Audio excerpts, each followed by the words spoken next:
अस्सलामुअलैकुम। क्या आप जानते हैं कि खलाबाज कभी सफेद और कभी ऑरेंज सूट क्यों पहनते हैं?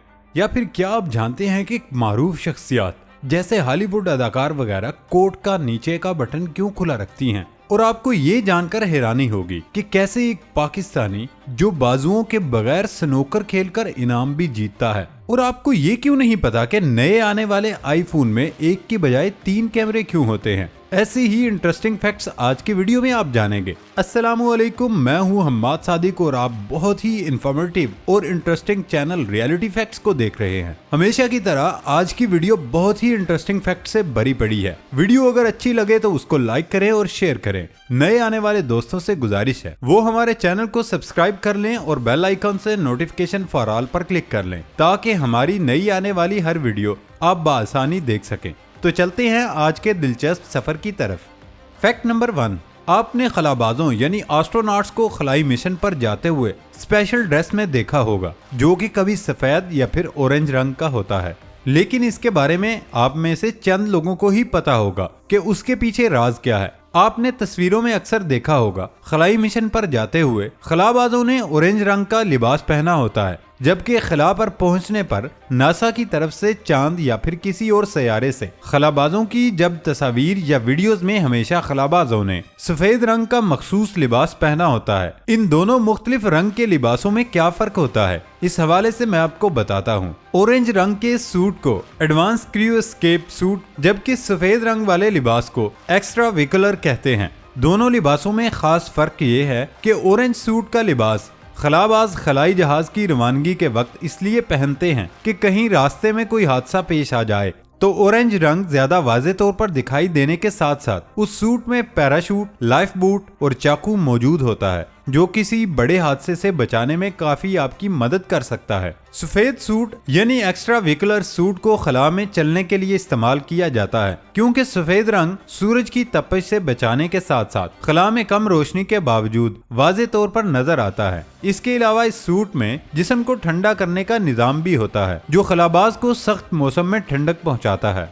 फैक्ट नंबर 2, कहा जाता है कि जरूरत इजाद की माँ है, यानी इंसान को जब कोई जरूरत महसूस होती है तो वो उसे पूरा करने के लिए कोई चीज इजाद कर लेता है। लेकिन आपके मोबाइल फोन पर इस्तेमाल होने वाली 2 इलामतों स्टार और हैश का मामला बिल्कुल उलट है। जब ये 2 इलामात टेलीफोन के कीपैड का हिस्सा बनी तो उनका इस्तेमाल किसी को मालूम नहीं था, हत्ता कि उन्हें मुतारिफ करवाने वाली कंपनी को भी नहीं। कदीम तर्ज के टेलीफोन का इस्तेमाल 20वीं सदी के आगाज में ही शुरू हो गया था, लेकिन स्टार और हैश की इलामात 1968 में टेलीफोन के कीपैड का हिस्सा बनी। उस वक्त के टेलीफोन टच टून कीपैड इस्तेमाल करते थे, यानी उन पर मौजूद किसी बटन को दबाने से 2 आवाजें पैदा होती थीं, जिन्हें सुनकर टेलीफोन सिस्टम फैसला करता था कि कौन सा नंबर दबाया गया। टेलीफोन के कीपैड पर सिर्फ 0 से लेकर 9 तक हिस्से थे, यानी कुल 10 हिस्से। इसका नतीजा ये था कि 3 कितारों में कुल 9 हिस्से थे, जबकि आखिरी कितार में सिर्फ 0 था, जबकि उसके दाएं और बाएं खाली जगह थी।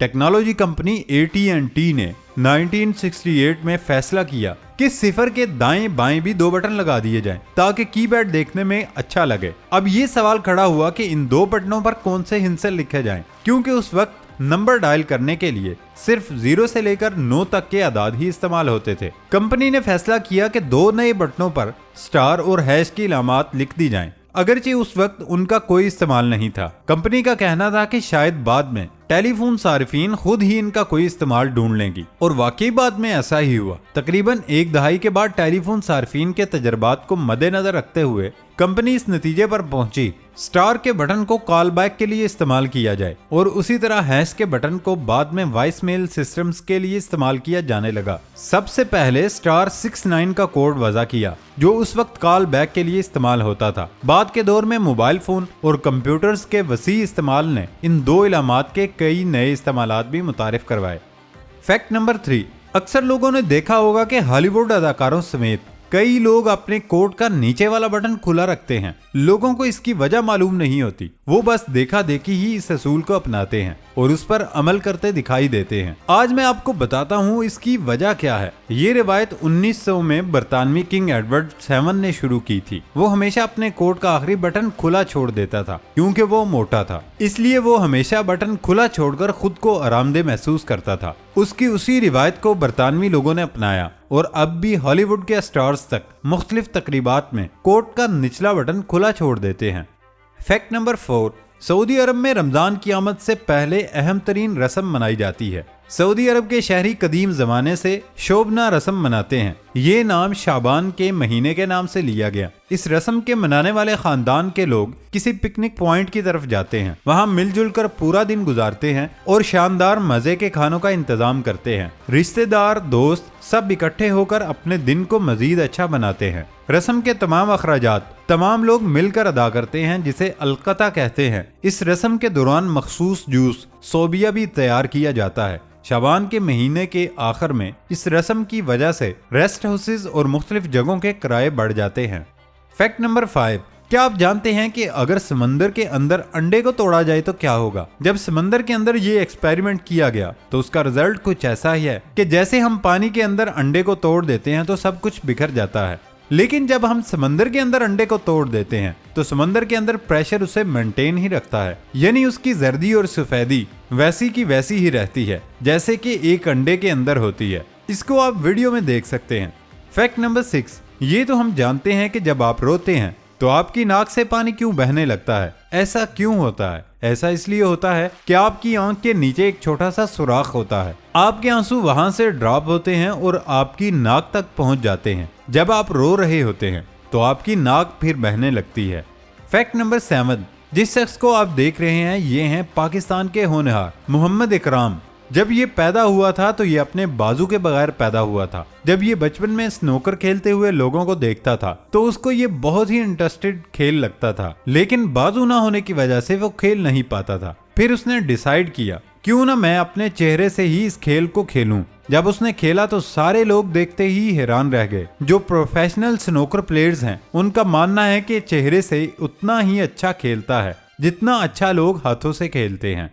फैक्ट नंबर 8, दोस्तों जिस मुर्गी को आप देख रहे हैं ये मुंह के बगैर जिंदा मुर्गी है। इस मुर्गी का मालिक अमेरिका का एक फार्मर है। एक दिन जब अमेरिकी फार्मर उसकी बीवी ने पार्टी के लिए अपनी घरेलू मुर्गी को काटा तो फार्मर अपनी मुर्गी के सर को ठीक तरह से नहीं काट पाया था, लेकिन हैरानगी की बात यह कि कटे सर के बावजूद मुर्गी जिंदा रही। उसने मुर्गी को ज़िबा करने के प्लान को चेंज कर दिया, यहाँ तक कि उसकी मुर्गी काफी दिनों तक जिंदा रही और फिर ये मुर्गी बहुत ज्यादा फेमस हुई। वो मुर्गी को ड्रॉपर की मदद से पानी और दूध पिलाता रहा, यहाँ तक कि वो मुर्गी को सर्कस में ले जाने लगा और सर्कस में जाने के बाद उसने इतना पैसा कमाया कि वो एक मुर्गी से महीने का 40 लाख कमाने लगा। उस फार्मर ने मुर्गी से 2 साल तक बहुत पैसा कमाया और 2 साल बाद मुर्गी की मौत हो गई।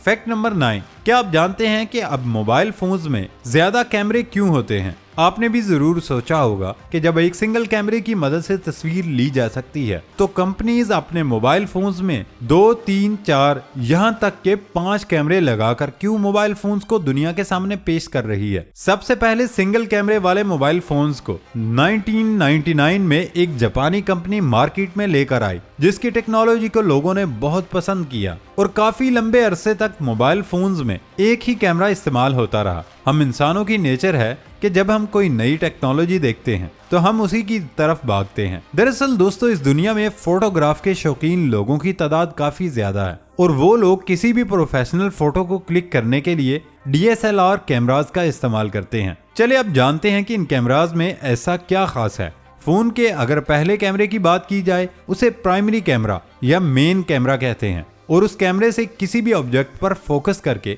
इमेज को क्लिक किया जा सकता है। अगर दूसरे कैमरे की बात की जाए तो उसकी मदद से किसी भी फोटो के बैकग्राउंड को ब्लर किया जा सकता है, जो कि आमतौर पर आपको पोर्ट्रेट मोड में देख सकते हैं। अगर तीसरे कैमरे की बात की जाए तो ये कैमरा फोटोग्राफी में वाइड एंगल को कैप्चर करने के लिए यूज किया जाता है, यानी कि आप उसका इस्तेमाल करते हुए किसी भी फोटो को काफी वाइड एंगल में क्लिक कर सकते हैं। चौथे कैमरे की मदद से आप किसी भी ऑब्जेक्ट को काफी बड़े स्केल पर जूम करके उसकी फोटो को क्लिक कर सकते हैं, यानी अगर ये कैमरा हमारे फोन में नहीं होगा तो जूम करने पर इमेज में ब्लर नजर आएगी, जो कि हमें हमारे पुराने फोन्स में देखने को मिलती है। पांचवें कैमरे की बात की जाए तो भी ऑब्जेक्ट की डिटेल और नेचुरल कलर को हूबहू फोटो में लाने के लिए लगाया जाता है। यकीनन अब तो आप जान गए होंगे। दोस्तों हमारी आज की वीडियो आपको कैसी लगी कमेंट बॉक्स में लाजमी बताएं। नई वीडियो आने तक इजाजत दें। अल्लाह हाफिज।